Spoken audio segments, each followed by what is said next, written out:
Howdy, folks. Today we're diving into the question, why is video king online in 2025? We're talking hybrid shooting, storytelling through motion, and how to stand out as a creative in the age of short form content. Right after this.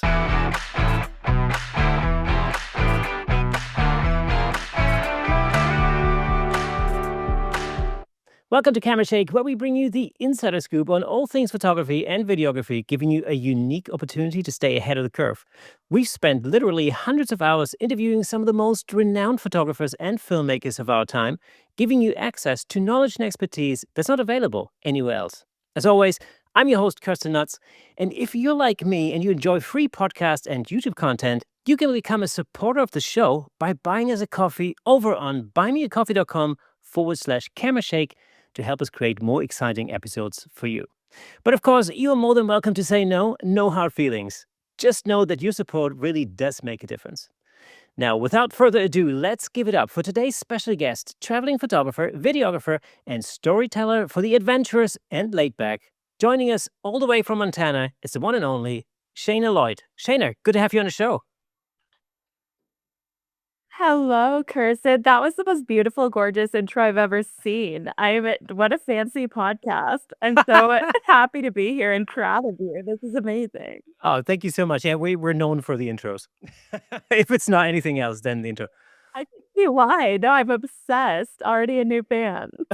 Cool. Well, so my hope is that people listen for at least long enough so they can hear the intro, and then and if they zone out at any point afterwards, that's fine. Shayna, I'm so glad to have you on the show.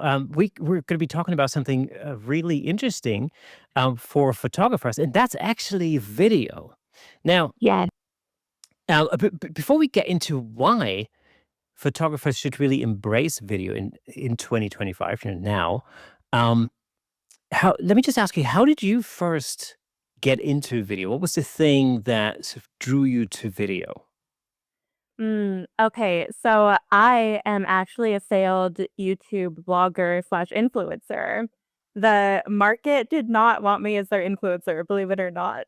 I started blogging on YouTube in college around 2015, 2016.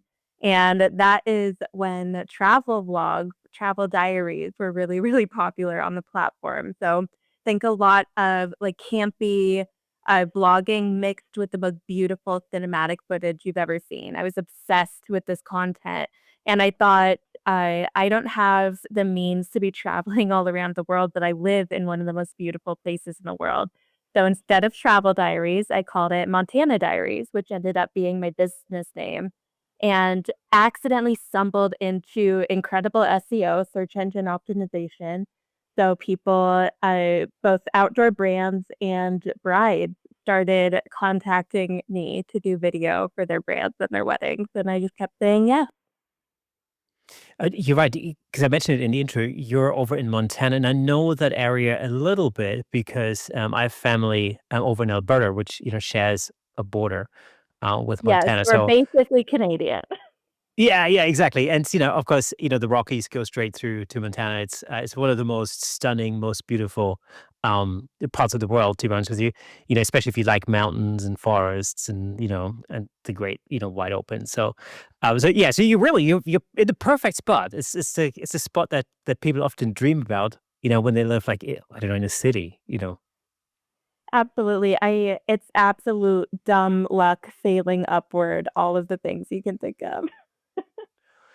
So when you first got into video, and you mentioned you started vlogging on YouTube. Who were some of your sort of favorite content creators at the time, in the sort of, in the travel vlog space? Yeah, I was absolutely singularly obsessed with a woman named Haley Devine, based out of Utah. And she was building this uh, beautiful life from my perspective and videography career, and made it look really possible and accessible. So a lot of my early stuff is very much me trying to be Haley Devine. How did you make your vlogs at the time? Did you already have, like, a DSLR camera at the time, or did you use your phone, or how did you first get into the vlog? What I'm saying is, does it do you have to have a lot of expensive gear to get started? No, especially not these days. At the time, iPhones weren't what they are now, so I don't think that was many people's main, method for taking video, but now I absolutely suggest practicing on your iPhone if you feel intimidated by practicing with your fancy camera. At the time, I had an old, I very, very what a Rebel. Yeah, an old Rebel, like a T2i or something, and that was left over from my nerdy high school yearbook days, and I was a waitress, working at nights during college, and I just kept stuffing an envelope until I could afford a Canon G7X, the little point and shoot, which was the popular, cool girl blogger camera, and now it's making a comeback, for flash point and shoot, selfies. Yeah, I still use the G7X. I, like, pack it with me all the time for documenting my travels and my family.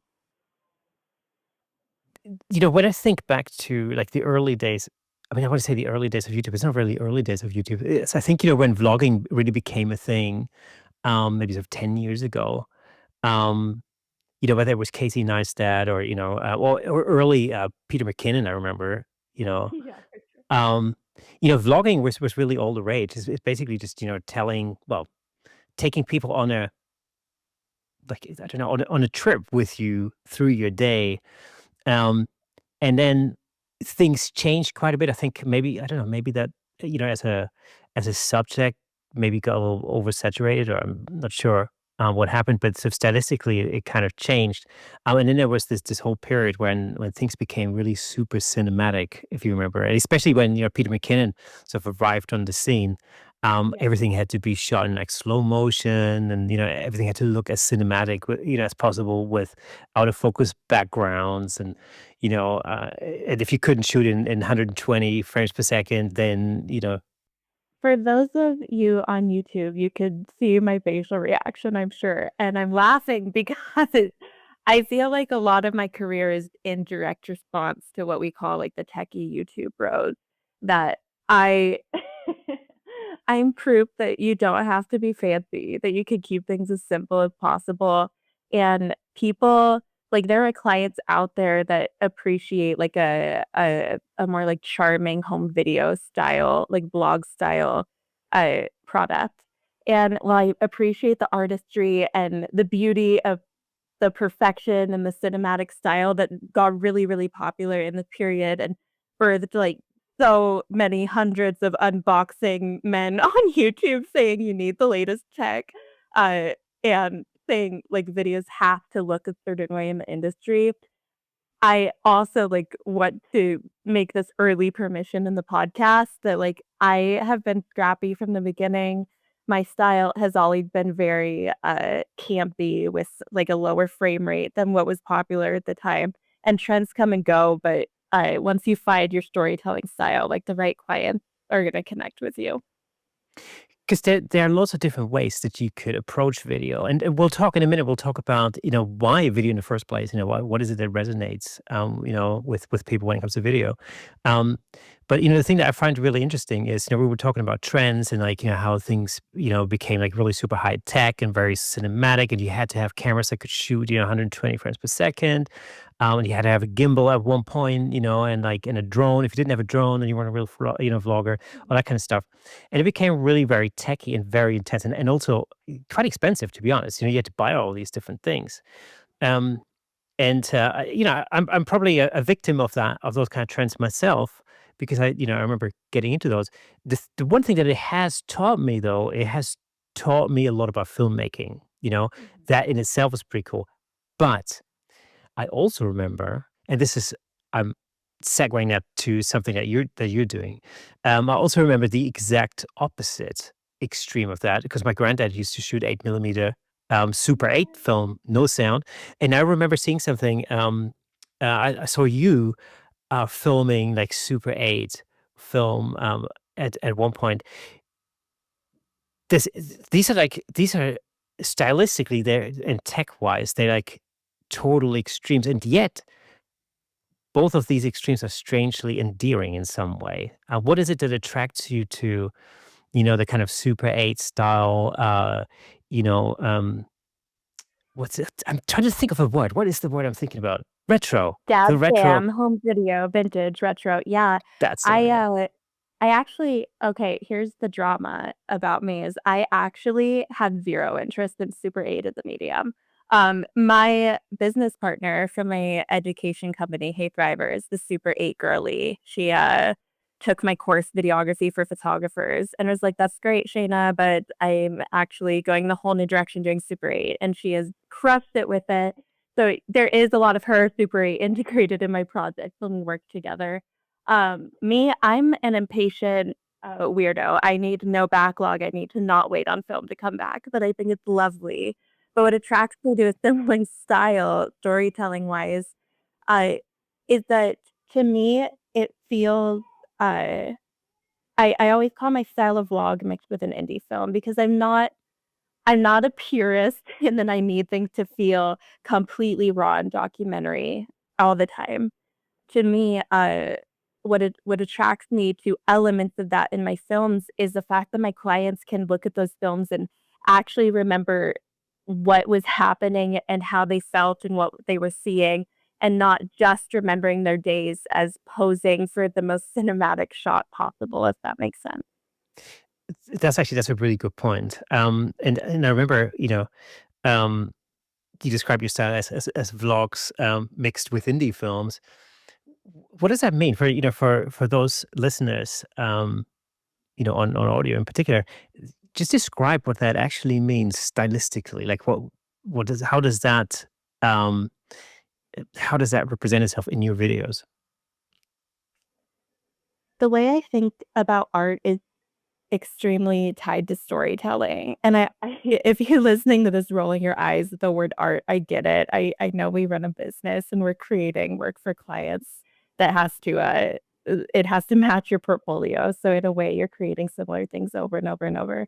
But for me, to create in this blog meets indie film style, it's recognizing that there are moments in the day that are orchestrated to tell the best possible story in the final product. Whereas, like, it's the same in writing. It's the same with journalism and versus creative nonfiction, where you're wondering like, where's the line between uh, crafting something and curating something that makes a better final product versus documenting something in a way where people are remembering their real emotions in real day. To me, earlier I really latched onto what you said, Kirsten, about that very technical style making you a better filmmaker, understanding the technical and appreciating the technical aspect of filmmaking. I feel the same way on a technical level about storytelling that a lot of people feel about gear and about making perfect shots. To me, I love to watch an old film or read a classic book and understand uh, what the auteur is trying to do with the shots that they're creating. Um, and it's not as even pretentious as it sounds. Like, we were literally watching an Adam Sandler movie last night, Spanglish, and I just kept remarking on all of the manual zooms that were happening during this movie and how beautifully it was shot. And so it's understanding, not for me, it's not so much about the gear and the aperture and the perfect shutter speed, but understanding like what a wide shot, a long shot, a close up, B-roll, detail does uh, to tell a well-rounded story for the viewer. And when you're thinking that way, it can't be purely blog style and documentary. Like it has to have some curation element in it. Yeah, I find that when I make videos, especially when I make videos for Platypod, for example, where I'm basically teaching a particular technique, whatever it may be, using specific tools. I always find that the narration is really really key. And so I start with the script. For me, I start writing the script. I then create the shot because at the end of it, there's always some hero shot that I'm creating, with the technique that I'm teaching. Um, and then I use the script to essentially extrapolate a B-roll list because I need to visually present what I'm talking about. So that I can drill down on the talking points, on the teaching points, basically, and I can do that verbally, but I can also then represent it visually through B-roll, and so the script for me is the absolute starting point. And the added benefit to that is that the edit takes a fraction of the time because you already have everything mapped out and you know exactly where stuff goes. And so I'm not overshooting, because I remember the days when I used to do that stuff without a script. It was just, I used to shoot tons, tons and tons. And then you have to wait through all of the B roll and oh God, it takes forever. And it's just everything. All of a sudden, it takes 8 hours to edit a thing when you could have done it in two. If a listener is a little intrigued by what we're saying, right? And they're thinking, okay, that's great for a super planned educational video. That makes sense to me to script it out. But that's so intimidating with an event, right? Like with a wedding Oh, day yes. or Different thing. anything else. I actually feel the same way in post-production, where, like, if I can just edit in full any private letter reading, any, ceremony, any first look that has audio attached and drag it in and just cut out everything I know I won't use, then from that point, I'm able to take my messy brain to a Google Doc, and figure out, like, a skeleton of what I want that film to look like as soon as that audio is laid out and then adding in the music and then dragging in, like, the events of the day and B-roll makes sense to me. And to your point about a hero image, I it's also a marketing tactic, like, not to bad craft, but, like, if you can front load the first 10 to 30 to even 60 seconds with the absolute best footage, that's all a stranger's really gonna watch anyway is 10 to 30 seconds, so I always recommend doing that. It's a similar thought process for you photographers of when you're, curating a carousel on Instagram or, arranging a blog post, the images on a blog post of just understanding on a marketing level what the best hero images are, and then going into chronological storytelling, and just how that would look both aesthetically and also how it would feel to the person scrolling through. It's all very similar, and I never want it to feel techy or intimidating because you already have this brain as a photographer for storytelling. Hey, let me just jump in real quick to tell you about the amazing sponsor of this episode, Platypod. Platypod offers innovative camera support systems designed to unleash your creativity. With their stable, versatile, and portable solutions, you can capture stunning shots like never before. And I'm not just saying that. As the host of the Camera Shake podcast, I can personally vouch for Platypod's incredible products. They've become an integral part of the show. In fact, I'm surrounded by various Platypod products holding up lights, cameras, microphones, and so on. It's really helped to transform the way I make the show and the way I shoot at home, in the studio, and on location. But don't just take my word for it. Explore Platypod's website at www.platypod.com to discover their range of products, including the Platypod Extreme, Platypod tripod heads, and the brand new handle, of course. Make sure to follow Platypod on Instagram and Facebook at Platypod Tripods for exclusive updates, tips, and giveaways. By choosing Platypod, you're not only investing in your photography, but you're also supporting the Camera Shake Photography Podcast. Thanks again to Platypod, our amazing sponsor. Platypod, where innovation never sleeps. Okay, so let's go back to the really ultimate question, the one question that every photographer, every stills photographer will ask themselves when the question comes up as to whether they should or shouldn't get involved with video is just simply why? Why video? Why is it so important nowadays in 2025? And what is it that makes people resonate with video more than ever before? Wait, here's my question before I answer your question. Is this a clean podcast? No, this is European. Okay. Alright. Okay, I love it. Okay, obsessed. My honest answer, Kirsten, is if you give a shit, you should try it. Like, I'm not gonna sit here and convince you that video is important. Like, you see every algorithm on every social media platform favoring video. You're a business owner, you're not an idiot. It excites you, you're still listening to this. If it doesn't, you're just not going to do it. Like, humans aren't going to engage in the habit that they keep telling themselves that they hate. But if you're still listening to this, you have a curiosity for video. And that curiosity might be on a content creation level for behind the scenes for your business, which behooves you as a business owner to engage in video content marketing. But also, you might have that creative itch to try this new media of storytelling, but something is holding you back and intimidating you from engaging in that curiosity. there's that. Then there's just simply, as a business owner, there's simply the element of competition. For example, if all of your competitors are all of a sudden engaging into in video, and platforms, as you mentioned, social media platforms in particular, keep favoring video elements, then you're just putting yourself into a disadvantaged position if you're not using video nowadays. Compared, and this may not have been a problem in 2008 or something, before the advent of YouTube. But now it's just a different time. Um, and you use video, of course, for like weddings. Have you found that over the I don't know over the last 5-6 years, is the demand in video, as far as your couples are concerned, is the demand rising on it? Because I started as a videographer, if anything, I've seen a shift in the market for the amount of photographers who want to add video. To me, the demand for video is really similar to where I started.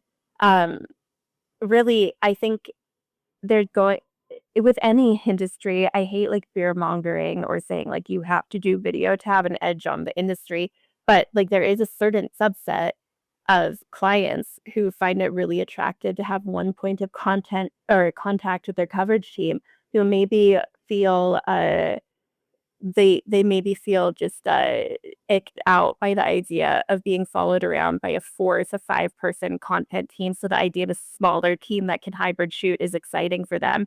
There may be, on a storytelling level, clients who are excited about, having the photo and video content match aesthetically and storytelling-wise. So I think there's still there's going to be an endless list of pros to being able to add this service. Um, and I would say the clients are out there who want this. The thing that I find interesting about it is that, not so long ago, yes, it's only been a few years ago when, you know, like I say, before mirrorless became a thing, the DSLR cameras were notoriously trash when it came to video. I mean, they were, not that they were completely useless. Actually, to be honest, they were phenomenal in comparison to the video cameras that I remember using when I was a kid. So they were amazing machines by comparison. But if you compare it to what's available today, they, of course, they were, rubbish. But um, but it would have been a lot harder, only a few years ago, to hybrid shoot. And the interesting thing about this is the whole concept of hybrid shooting. Whilst 5, 6, 7 years ago, it would have been a no-brainer for a photographer to say, like, I hire a videographer whose sole job it is at this wedding to shoot video. I will concentrate on stills because that's what I'm comfortable with, and I don't have to think about anything else. And then there'd be somebody else shooting video, which then in return means for the client, well, there's more cost now because, of course, now you're going to pay an extra videographer. Um, so the idea of hybrid shooting, in my as far as my awareness is concerned, it's only really become a thing since mirrorless cameras, have gotten to the point where by now they can create really unbelievable video, with the flick of a switch. Like on my Nikon, I flip one switch and we're in video mode and we can shoot whatever the heck it is that we want, and it looks great. So this whole idea of hybrid shooting is a fairly recent phenomenon, and that's where that sort of barrier to entry, I think, uh, occurs, where people think like, "Oh, this is it's just a different thing. So it's too difficult. It's too hard." But is it really that difficult? No, it's really not.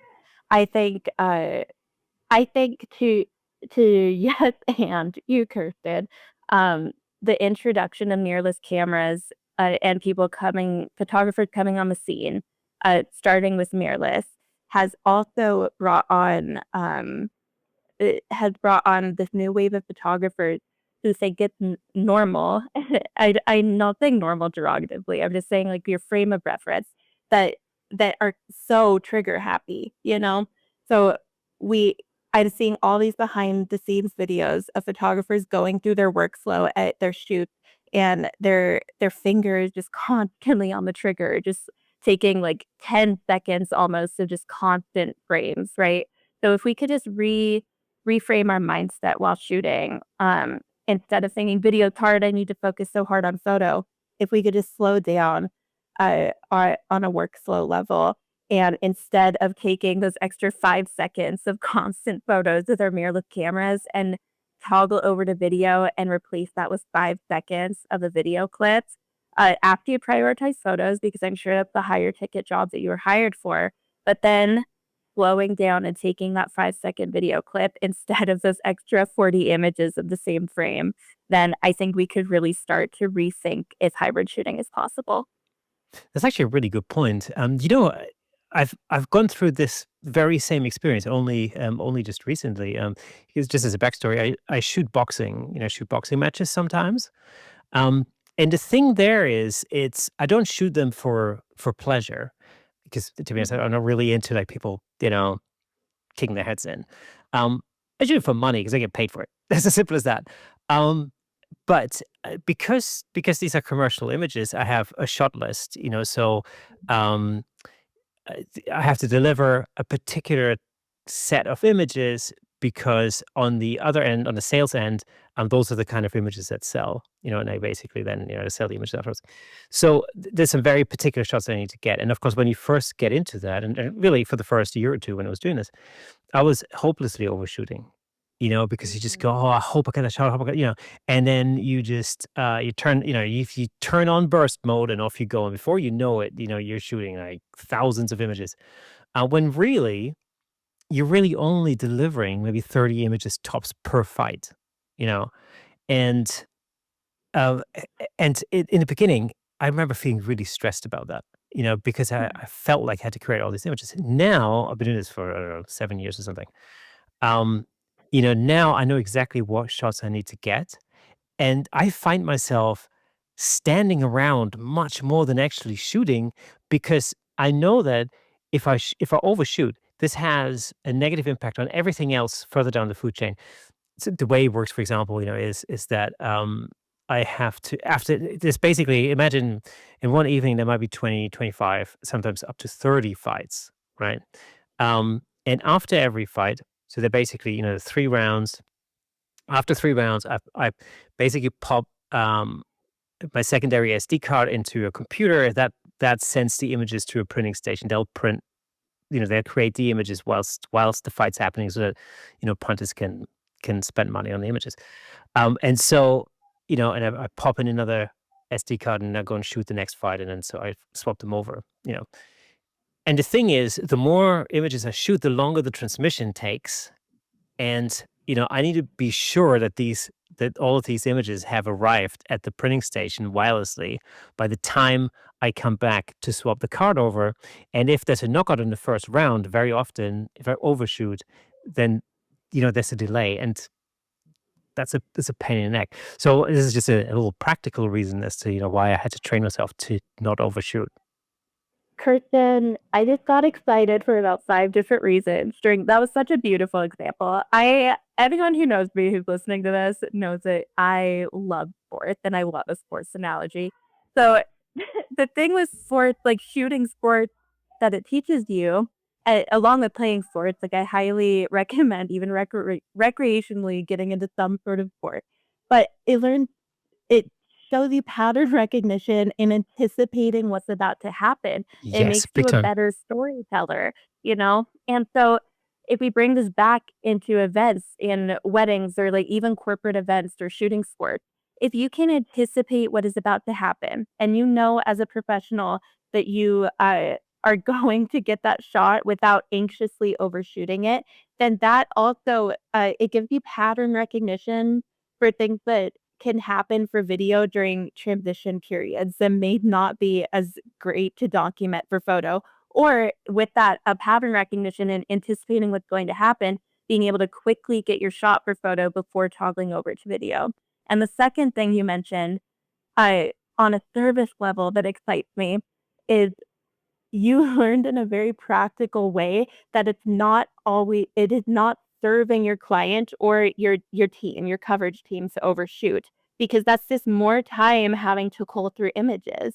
It's not Yeah. serving your client to deliver 1,500 images that they then have to anxiously go through and decide for themselves which the best are, right?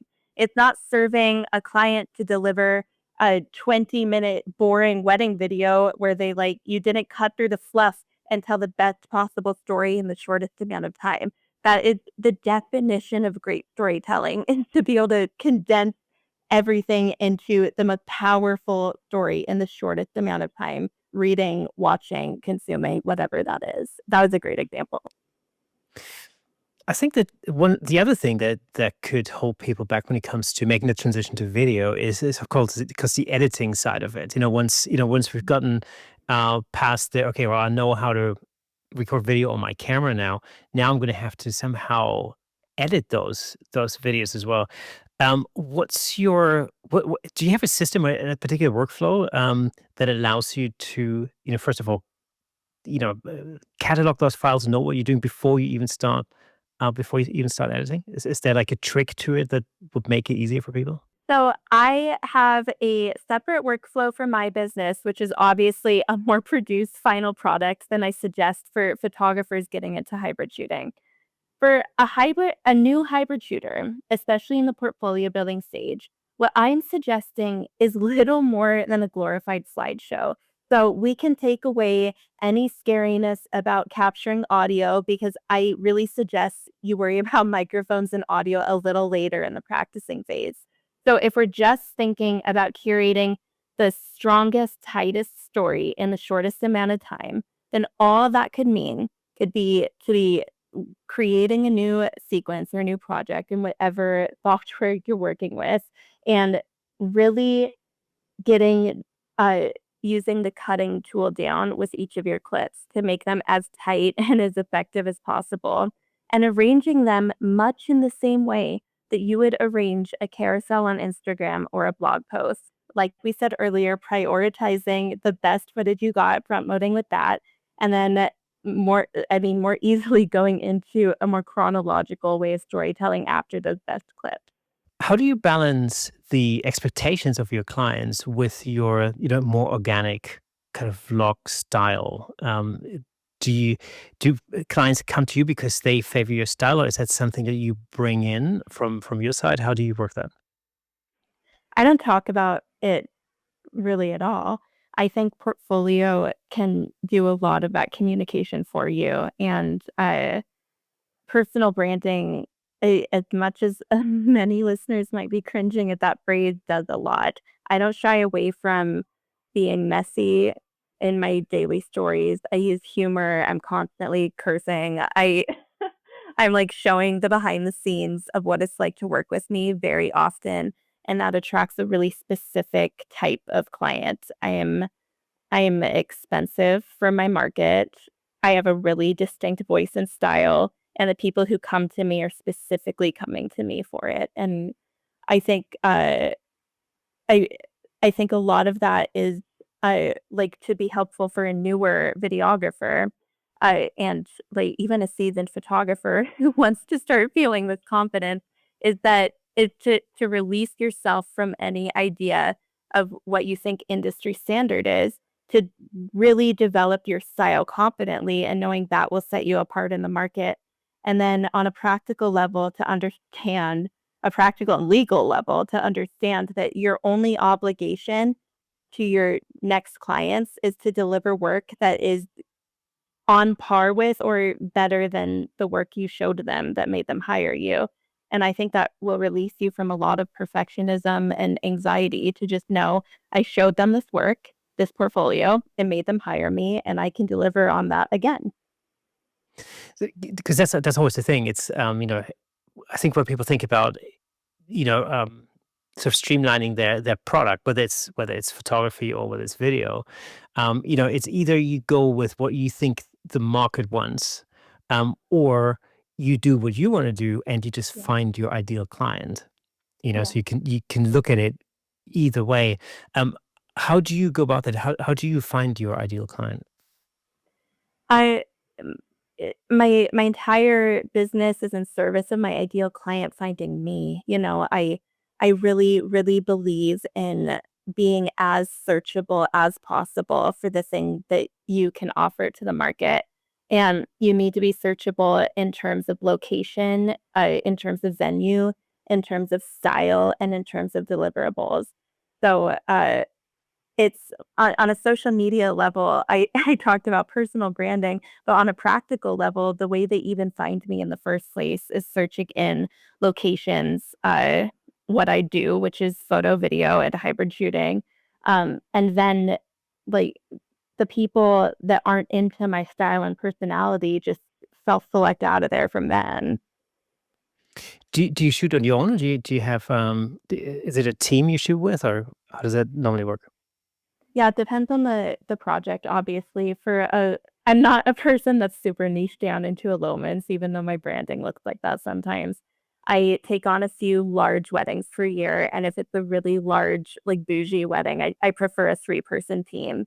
And then all the way down to a two-person elopement who's very adamant about their budget. I'll tell them if I'm willing to accommodate that budget, I'll say, yeah, I'm willing to do that if I can hybrid shoot by myself.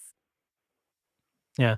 Um, do you find it I mean, we talked about that a little bit before, and yeah, how stressful it could be. Have you is that total routine for you now, just a hybrid shoot? Do you still have to think, about switching from photo to video, or has it become completely instinctive or intuitive?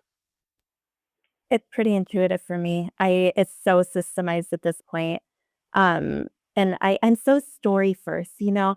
I'm really uh I I know I seem like really laissez-faire sometimes. I'm like, I don't care, but I uh I do notice sometimes that sometimes the technical parts of photography can suffer if I'm, like, rushing a little too much when I'm by myself, but that also goes down to, like, personality and communication with your clients beforehand. I'm very clear if I'm hybrid shooting an elopement by myself that you're going to look at a more simple highlight film, so probably 5 minutes or less, and you're looking at a really pared down photo gallery, so probably 500 photos or less. So do you shoot everything with the same camera and the same lens, setup, or do you switch? Because this is always the thing, I think, again, this sort of, this is the thing that conjures up some fear maybe in some people, is the fact that they think, "Oh god, no, I have to have another camera and a gimbal, and, and I have to flip-flop between those." Like, how easy is it really? That's what I'm trying to say. Is it just a matter of, like, I've got one camera, it's handheld, I can do both with that, and everybody's happy? Or do you need multiple tools to accomplish that when you're doing it on your own, I mean? By myself, I'm typically on one camera the entire day. If I'm like mixing it up for some post time, I'm obviously switching lenses. But for the more documentary parts of the day that aren't as controlled, I'm on a 24 to 70 or 28 to 70, depending on the camera. During most of the day, I'm on one camera. And then for my personal style, I do have audio and I mic my couples up as I feel like they're going to be cute audio. So for a first look, I'm at the point where I'm miking up one partner who's waiting for the other partner to come up to them, and I'm double fisting cameras for that first look. I don't even care anymore. And then for the ceremony, I'll have or love letter reading, depending on the day. I'll have one angle on a tripod with the understanding for the client if they want the entire ceremony, I'll be walking in front of that tripod angle for some of it. But for the purposes of making a highlight film, that does great for me because I can hybrid shoot the B-roll during a ceremony quite a bit and still get the photos I want. Um, and then what that ends up looking like is a really organic vlog style highlight film versus a more produced looking film if I have that 2 to 3 person team at a larger wedding. I think that can be an absolute advantage, because, I'm thinking the minute you have, a larger team, there's a lot of coordination that's required for it, and sometimes it might just be easier. I'm just, I'm just thinking that through in terms of, like, venues that I know around where I live, and a lot of those venues are relatively small. It's actually, especially when what do they call them here? They call them registry office weddings over here in the UK, which is basically, when it's, I don't know if it's the same in the States. It's basically just when you're, when it's not a church wedding, but you just go to the registry office and you get married there. There's a little ceremony, and then, you know, and usually they're quite small because they're very often in, like, really old buildings, and the rooms are tiny. So For the smaller teams, it's so nice when especially when you can get into a rhythm with an assistant that you can talk through hybrid shooting a little. To me, for photography, a lot of us like to hire second shooters. And there's an understanding that for lot of more traditional weddings, there's portions of the day where you're working completely separately from the assistant or second shooter that you hired. So for me, I like to coach that second shooter through being able to hybrid shoot during those parts of the day where you're separate, like getting ready time. And then when you come together for time sensitive events like a first look or a ceremony is what I keep referencing for wedding, then one person will take point on video, the other person can take point on photo. And it's really nice rhythm. I love it, honestly. It seems extraordinarily well organized. Much better organized than my shoots usually. Okay, I love to hear that. I it's the the thing about me is I feel so naturally unorganized and type B that I have to get, like, pretty checklisty and systemized to have any hope of remembering how to do anything. I started using Notion for to help it organize things like scripts and stuff like that. That's really helped me massively Yeah. to just bring all these thoughts and different ideas and stuff together. Because yeah, otherwise it's just a crazy mess in my head basically. Yeah, absolutely. That's why I lovingly call editing a little bit to wedding factory work because I it's the same thing every time for me. I don't know about you with your jobs, but it's I find like creativity can exist. Like you can push the boundaries of the box that you put yourself in, but in order to like stay productive and like keep it moving and not have this crazy backlog, putting yourself in that box in the first place with these systems like really helps you to keep it moving. Yeah, that's to me that's a huge thing because I'm one of these people who gets sidetracked by everything. It's like literally. I mean, I have to rein myself in. The minute I have to search something up on Google, like let's say I'm in an edit and uh I need some extra B-roll or something. I want to go into some site to find some shots. And then damn it, now I'm on Google or I'm looking for, and I'm looking for a particular shot. Now I get sidetracked by something else. And then 15 minutes down the line, it's like, whoa, hang on a second. I have to rein myself back in. Um, Yes. again, this is why your Notion makes so much sense for me because you can get very tick listy with that. And, you can break things down to the nth degree. And also, you can this is what I found is, you can bring a whole like, all the different tentacles that come out of a project, and when we first start a project, it's like, you gotta do this, and you gotta do that, and a million other things. You can kind of organize them all together so they all sit, within the same container almost, and you can keep all these things together so you're not forgetting to do something. Um, that help I mean, when I first discovered that system, that's helped me hugely. And then once things yes, and Kirsten, once like you have this checklist, then and you do it a few times, you that pattern recognition comes in again. You understand how much time to dedicate to each line of the system. Exactly, that's huge. There's also a thing that there's a technique that I use again because I get bored very easily, and also I get sidetracked very easily. I set myself like time tasks. So I'll say like, all right, I'm I'm gonna work on this. Edits is a really good example. You know, I know that personally when I'm video editing in particular, and I can get very very intensely focused on something. I know that after about an hour, I need to step out of it and I need to do something else and just give my brain a rest. Yeah, I think so many creative business owners would benefit from just assigning a time limit to any task they have to do. And I feel similarly to you that like I get a little icked out by naming it what it is. Like I don't know if it needs a label, but so many of us are like this. So maybe just try it even if you don't like the idea of being that victimized. Yeah, I mean, it is the thing for me. I've tried lots of different systems.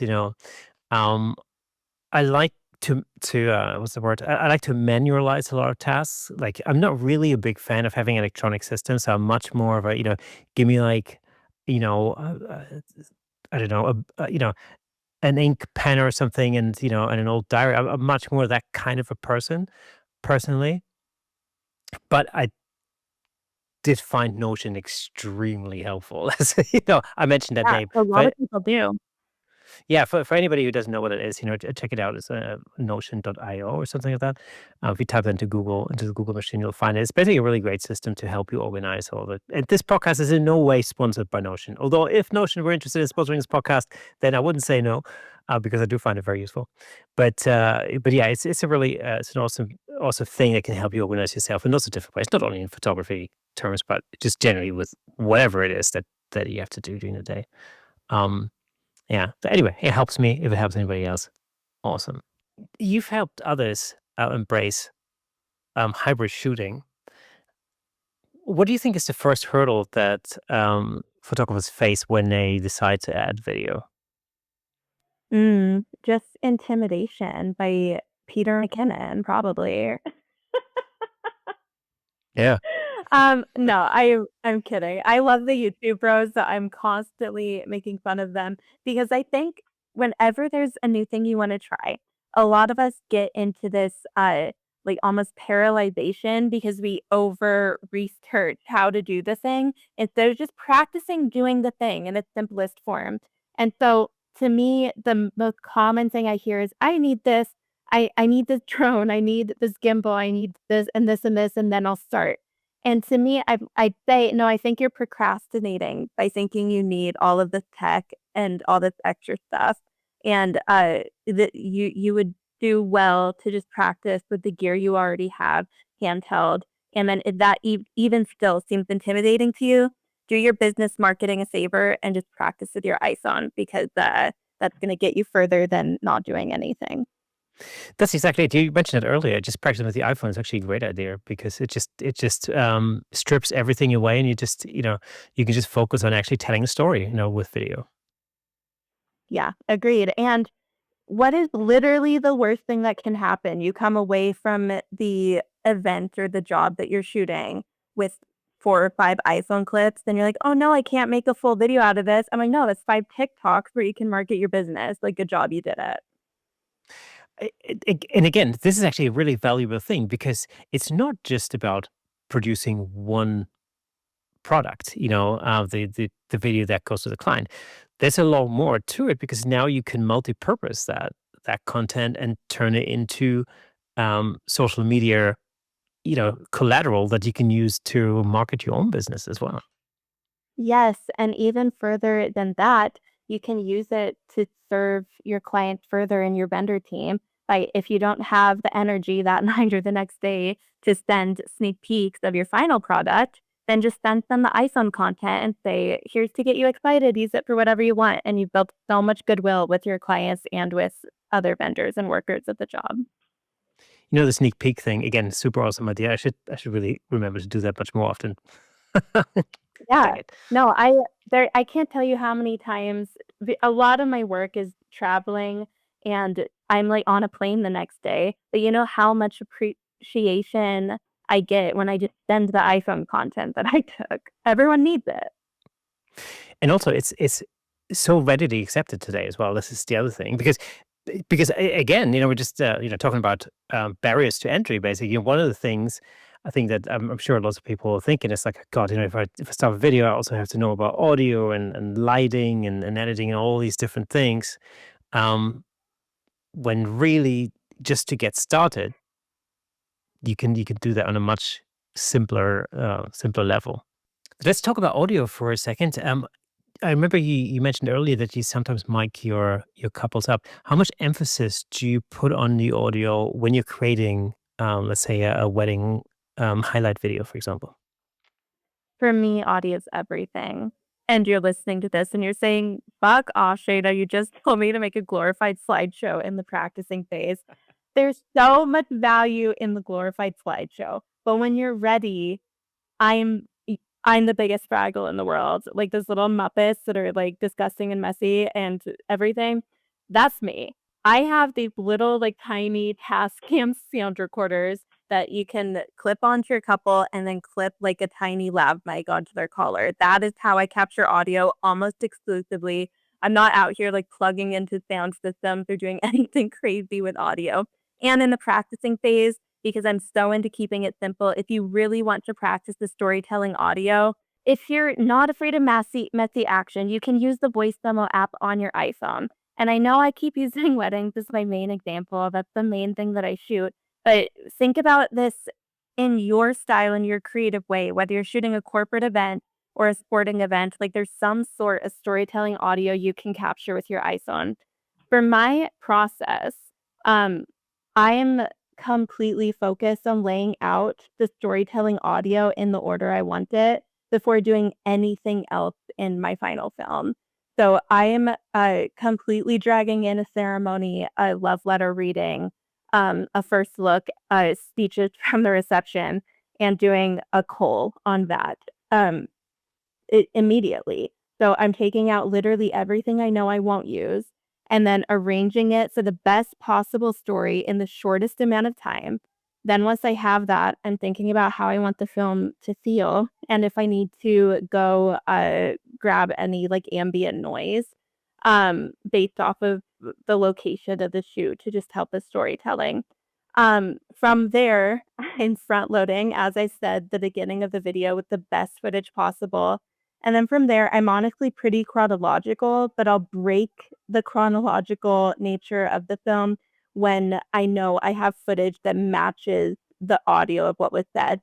So, just for an example, if I have audio from the father of the bride at a wedding saying in a speech like uh, you when you were little, you always loved, like, picking flowers, and then I have B-roll of the bride picking flowers.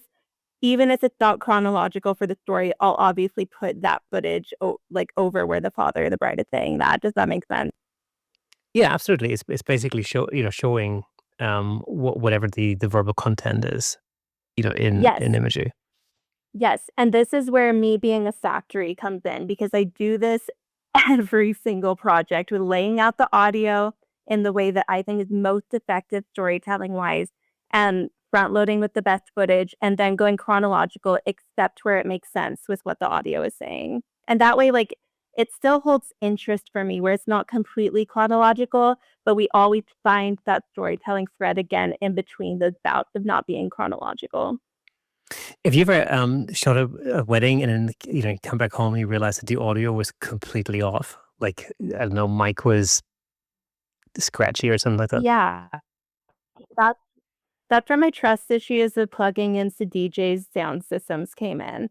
I'm like, the internet is telling me I need all this tech and to plug into DJ sound booth, but like I keep getting burned on doing this. So like, how can I make this system as simple as possible? I'm gonna quit trusting outside sources and just use my cheesy little sound recorders, the little Tascam sound recorders. Because sometimes if you're handling all that yourself, actually you're much more in control over, you know, whether that's the thing. Yeah, I found the same thing. I'm often relying on getting audio from a sound desk, like when I'm shooting concerts, for example. A lot of the time, I still do a safety recording on like a Tascam sound recorder, or something similar, just so I have some alternative audio just in case. Because often, the raw sound that comes straight out of the desk very often sounds pretty horrible. When you don't Yeah, have it's the like room sound in it. echoey, you get feedback. It's yeah. Yeah, or sometimes it's just too dry because you don't get the reverb of the room basically, and then all of a sudden it sounds pretty horrible and actually very often unusable. Um, and I don't a lot of time I just don't have the time, or I don't get paid enough to do a complete mix of the audio afterwards. That's often That is often the thing. so true. I think so much of us would do well to think about future us and how much time we're willing to spend in post when we're making decisions. There's a super important thought because often but when I'm on projects similar to this, I don't get paid by time. I get paid for the project. So the more time I spend on that particular project, the less money I make. And I'm actually the same exact way. I pretty much never charge by the hour or by time. None of my packages even have a time next to them. Yeah. I find it with a lot of projects, it's basically project based, and this, a lot of the time, the more time I spend, because I always say this, when I'm shooting, I'm making money when I'm in front of a computer, I'm losing money. This, just sort of just very broadly. I remember a very famous photographer once taught me that, and I've just kept that in the back of my mind all the time. It's so easy to get lured into like spending hours and hours and adding plugins, this and that, and turning. I often have to pull myself back and say like, well, I'm not making a Hollywood movie here. I'm just making a client video.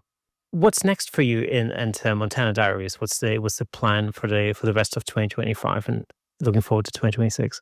The next iteration of Montana Diaries is going to continue being very niched into the Mountain West and some travel elopement. I'm experimenting in the near future with with branching off into more of a personal brand. Um, some of the limitations of my branding have come with my travel work. I've heard feedback from potential clients that how local my branding is can scare them off from hiring me for travel jobs. Um, and also, I think there's I spent my entire 20s building Montana Diaries and making that my full-time job, and, I I don't work as much in Montana as I used to. Is that a good thing? I don't know. It is. The thing about me, I really understand that photo video is a lifestyle business. It's a service-based business, and you take on as much work as you want to balance your real life. And I have two very small children, and so I'm very grateful to all the local work I get and the Montana-based work. I'm also like I'm very aware of what seasonality does to me as a business owner, how tense I can sometimes feel in the off season, and, I'm trying to be uh, more aware of, like, spreading out my work, in the winter and spring and not just working my ass off for months out of the year. I also just have to cap this off before the outro of, like, what would make this easy? Like, if we could ask ourselves that. And, like, if we're not into making a full, like, film, like, what would still be valuable to the client? Like, if you're doing branding, would it be valuable to deliver a bunch of video clips from the session that they can turn into video content for their businesses? I would think the client would say, "Yes, that would be valuable." Like, would it be valuable if you're doing a senior session? Would it be valuable to both the senior and the parents of that senior to have a bunch of clips of their kid in motion during this part of their life? And for the senior who loves TikTok, it would be valuable of them to be able to show up and post those. Like, just asking, like, what's the simplest version of this idea that would move the needle forward in my business, and can I deliver on it? I think for a lot of us, the answer is yes. And also, if you think about the actual value of it, just on an emotional level, Yeah. I'm always struck by, when I see really old footage, something that was filmed a long time ago. I'm really struck by. I find it fascinating. Like a good example would be like very early film clips, taken around turn of the 20th century, so very very early 1900 and whatever. Um, and sometimes you'll see those, re-edited, recolorized, and then the frame rate's been evened out with AI or whatever else.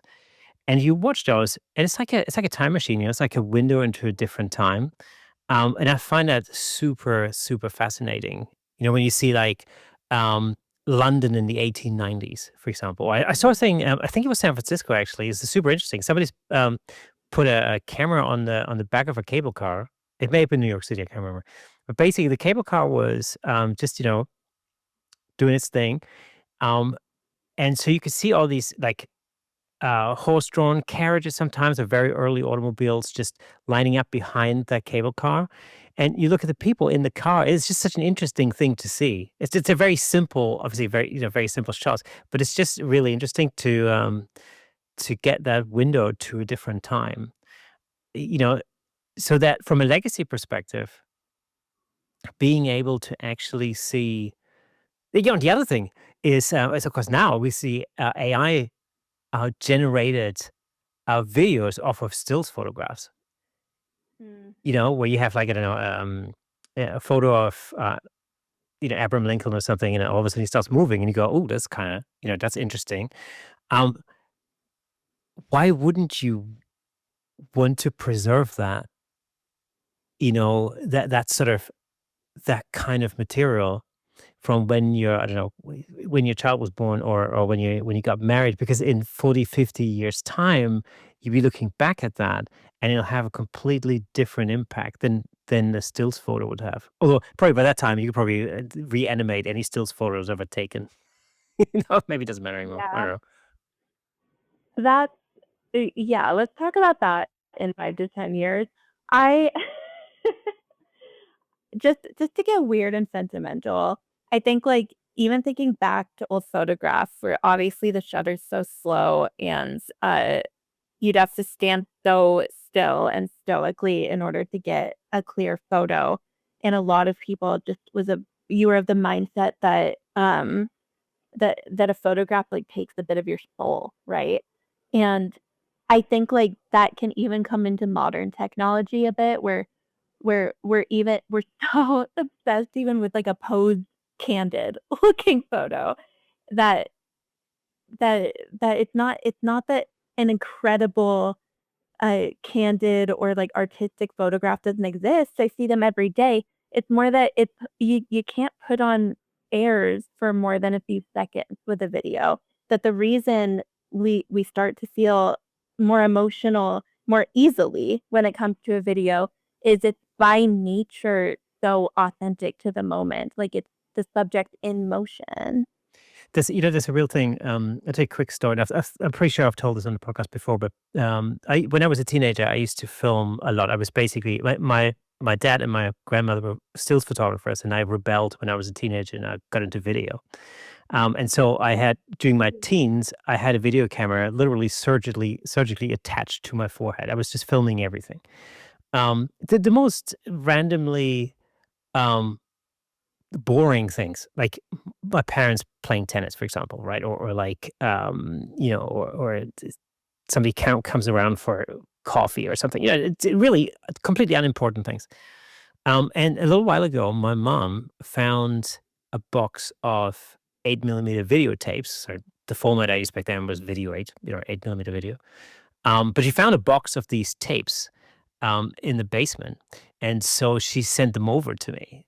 And at first, I didn't have an 8 millimeter camcorder to play those back, um, and then by chance, I came across one, and I then digitalized all of the tapes. And seeing my dad passed away in 2013, and seeing my dad when he was in his, like, I guess he would have been in his mid 30s or something, moving, like, I remember him, you know, like, and I can hear his voice, and it's just it has a huge impact. It's a much more profound impact than a stills photo. Stills photos are amazing, but when all of a sudden, when somebody comes to life in a video, and you can hear their voice, and you see the way, there was just little things. My dad had a particular way of moving, and it's just seeing that and being reminded of that has a completely different impact. And so, for me, video's always been a thing that, especially from a legacy point of view, I wish I had video of, my grandparents when they were still alive or something like that. I have photos, but I still wish I could hear my granddad's voice, for example. And video allows you to do that. And so I always think, like, why wouldn't it so easy to do nowadays? Why wouldn't you do that? Like, why wouldn't you capture something in video? Um, it's never been easier than today. Yeah. Period. Word. No, that's beautiful. I think that's a great some food for thought.